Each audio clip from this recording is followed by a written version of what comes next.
Welcome back. This week we are in the centre of Wales, a place of hills and valleys and mighty rivers. From one valley to another now, as we head north to Machynlleth, into Artists' Valley. So called because once the Wedgwood pottery designers came here for inspiration. It has since inspired painters, poets and even rock stars.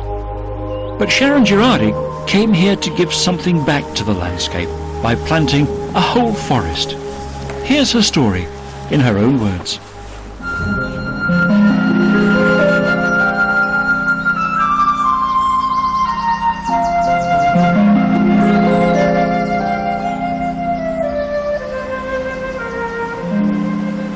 I remember the first time I came here, I thought it was like fairyland, so beautiful.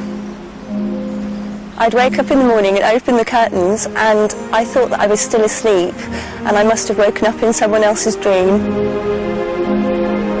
I came from the middle of London, so I wanted something quite different, and it's very peaceful and I hear owls at night instead of sirens and things like that. And I'd always wanted to plant trees and grow food and keep bees and make honey and have mushrooms growing and all that kind of thing, so I get to live my dream.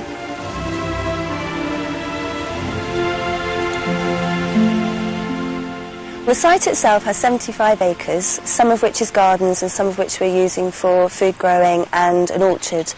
We're planning to plant 50 acres with a variety of native upland broadleaf trees, quite a lot of which I'm popping in as nuts and fruit because it provides food for forage for wildlife and for people, and we hope that in 100 years' time there'll be a magnificent forest here for everyone.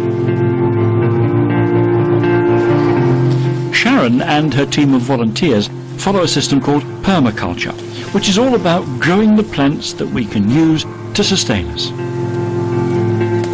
If we look at the way a forest operates, or the way that nature does things, there's a cycle, and so the leaves fall, they break down, the larger trees provide shelter for the smaller trees, and then where you've got light there are other things coming up in between. What permaculture does is it mimics the stability of that natural system, and in place of plants that you might find growing in a forest, we have food plants, medicine plants, herbs, and the things we might use to build our houses with, and it works incredibly well.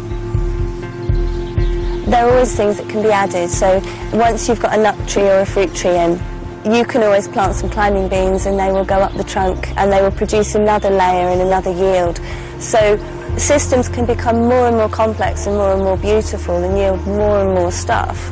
And that's only really limited by your imagination. Creating a forest takes hundreds of years.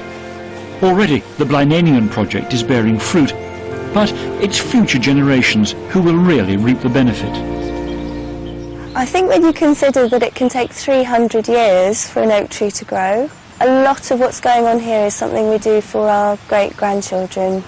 It's custodianship for generations to come. While Sharon manages her environment by planting trees, she's given a home to a couple of creatures who manage their environment by cutting trees down.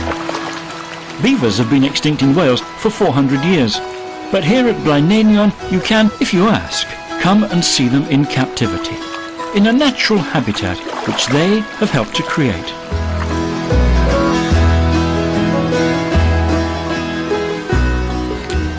We have a couple of new furry friends to add to the menagerie.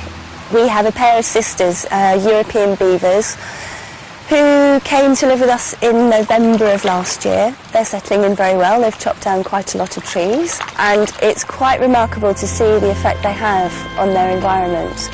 But we love them to bits. Yeah, they're fascinating.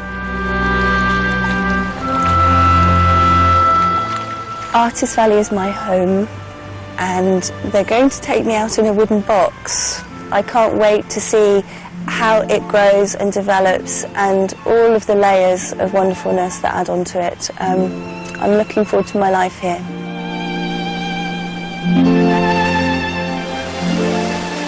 There seems to be a theme here, whether you come to this part of Wales from afar or were born or raised here.